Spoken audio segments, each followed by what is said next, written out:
Hello, I'm Sebastian. Welcome to Nine Nar Trees podcast. Today, I will summarize and review the book.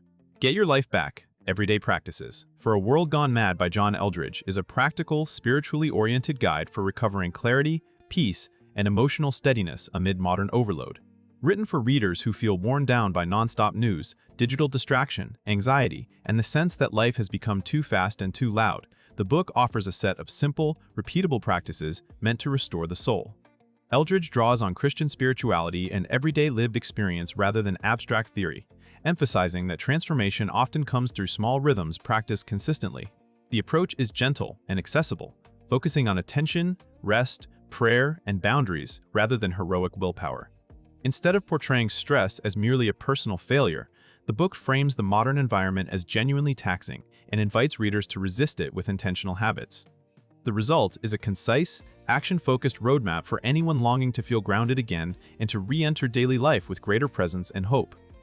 I will give you key takeaways from this book. Firstly, Diagnosing the Modern Assault on Attention and Peace. A central theme is that many people are not simply tired.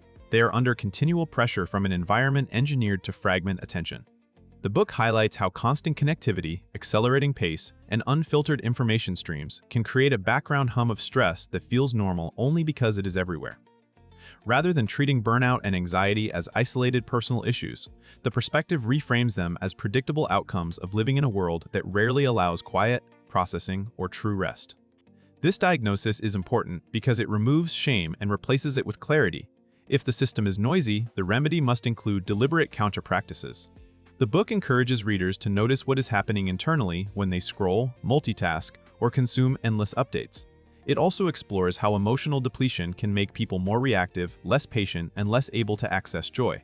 By naming the problem as spiritual and psychological fatigue, the author prepares the reader for a response that is both practical and deeply personal, rooted in protecting the inner life rather than merely managing external tasks. Secondly, small practices as a path to restoration. Instead of promising a dramatic life overhaul, the book focuses on everyday practices that are simple enough to repeat and strong enough to change the trajectory of a day.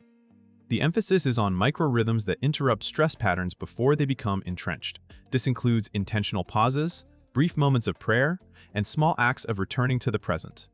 The underlying idea is that people regain stability not through intensity, but through consistency. In a culture that celebrates hustle, this approach offers an alternative logic. Restoration comes from honoring limits and receiving rather than constantly producing. The practices are designed to be flexible, fitting into real schedules, commutes, and workdays.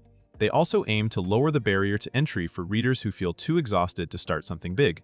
By stacking small choices, the reader can rebuild an inner environment of calm and trust. Over time, these choices become a personal liturgy that counters the pressures of digital life, bringing the nervous system and the heart back into a healthier rhythm. Thirdly, the 1-minute pause and the habit of returning to God. A key contribution of the book is its insistence that spiritual reconnection does not require long, ideal conditions. Many readers believe they need extended silence, perfect mornings, or uninterrupted hours to pray. The book counters this with the idea of short, frequent turning toward God throughout the day, especially when stress spikes. The 1-minute pause functions as a concrete example of how a brief practice can reset inner posture. By stopping, breathing, and reorienting the heart, a person can interrupt anxious loops and regain perspective. The value is not in accomplishing a religious task, but in cultivating awareness and dependence. These pauses also help integrate faith into ordinary moments rather than isolating it to formal devotion times. The practice can influence decision-making, emotional regulation, and relational tone because it creates space between impulse and action. Over time, the repeated return can become a stabilizing reflex, helping the reader meet interruptions, bad news, or conflict with a calmer presence and a renewed sense of guidance. Fourthly, creating boundaries in a digitally saturated world. The book encourages readers to take boundaries seriously, not as self-help trends, but as essential protection for the soul. Digital life tends to blur edges, allowing work, news, entertainment, and social demands to follow a person everywhere. The result is often an inability to come down from stimulation. The book promotes intentional limits that restore a sense of agency, such as choosing when to engage media, reducing compulsive checking, and practicing forms of tech Sabbath. These boundaries are framed not as rejection of the world, but as a way to remain human within it.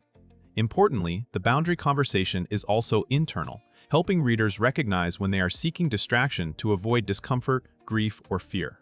By setting limits, the reader creates space for deeper desires to surface and for genuine rest to become possible. The goal is not perfection, but freedom, the ability to be present with family, work, and God without the constant pull of a glowing screen. Healthy boundaries become a spiritual discipline that supports joy and attentiveness. Lastly, rest, healing, and re-entering life with strength. Beyond reducing stress, the book aims at restoration that enables re-engagement with life. It acknowledges that many people operate in survival mode, getting through days with little margin for delight, creativity, or meaningful relationships.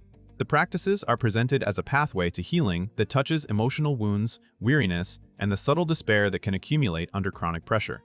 Rest is treated as more than sleep. It is a posture of receiving life again. The book's approach invites readers to view restoration as an ongoing process, where repeated small interventions gradually rebuild resilience. As inner steadiness grows, the reader can re-enter responsibilities with greater patience, clearer thinking, and a more grounded spiritual center. This re-entry matters because the goal is not retreat from the world, but living in it without being dominated by its frantic pace. The book offers a vision of strength that is gentle, rooted in humility and dependence rather than adrenaline.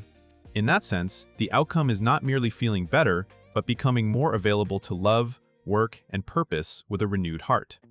In conclusion, this book is best suited for readers who feel anxious, overextended, digitally distracted, or spiritually dry, especially those who want a Christian framework for recovery that is practical rather than theoretical.